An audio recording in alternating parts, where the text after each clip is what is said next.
Je vous emmène dans une rue commerçante de la ville d'Ispahan, là-bas en Iran, du temps de l'ancienne Perse. Il fait grand beau temps, les portes des boutiques sont ouvertes, les commerçants ont même sorti leurs étals dehors. Ici, l'oiselier expose dans de grandes cages en osier ses plus beaux spécimens. La perruche à collier importée d'Inde, le serin du Mozambique, le toucan de Malaisie, le rossignol chanteur venu d'Europe, les canaris. C'est un véritable festival de couleurs. Et ça pépille, ça gazouille, ça roucoule, ça chante.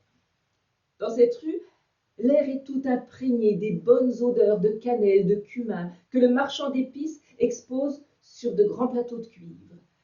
Un peu plus loin, dans des paniers d'osier, les dattes, les pêches, les figues fraîches vous donnent l'eau à la bouche. Il y a vraiment beaucoup de monde dans cette rue.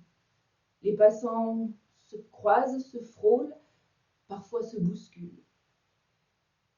Et voilà qu'au milieu de cette rue grouillante, bruyante, on entend des cris.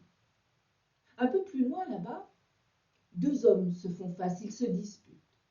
Bientôt, un cordon de badauds se forme autour d'eux. L'un des deux hommes est un portefaix. Il vient de poser sur le sol le gros baluchon qu'il portait sur son dos. Il est pieds nus. Par les pans de sa chemise déchirée, on devine un corps amaigri. L'autre homme en face de lui est très bien vêtu. Il porte un cafetan de couleur vive. Sur la tête, un turban au milieu duquel brille un énorme rubis. Et ces deux hommes hurlent.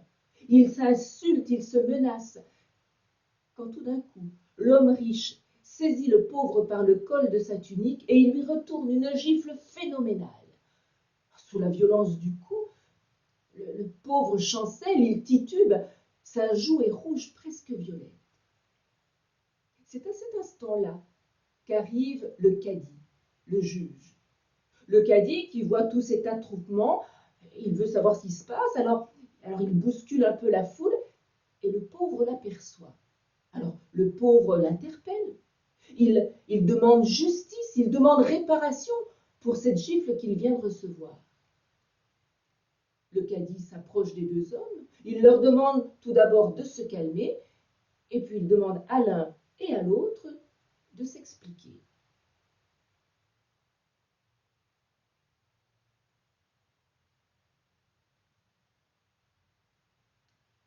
Et après un petit temps de réflexion, le juge décide que le riche apportera au pauvre, en dédommagement de la gifle qu'il lui a donnée, un bol de riz. Un bol de riz? Un bol de riz pour une gifle de cette violence?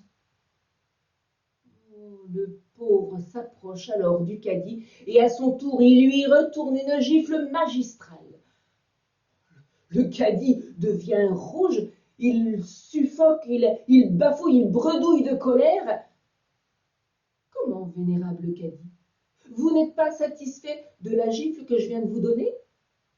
Eh bien, en dédommagement, vous prendrez le bol de riz que le riche apportera.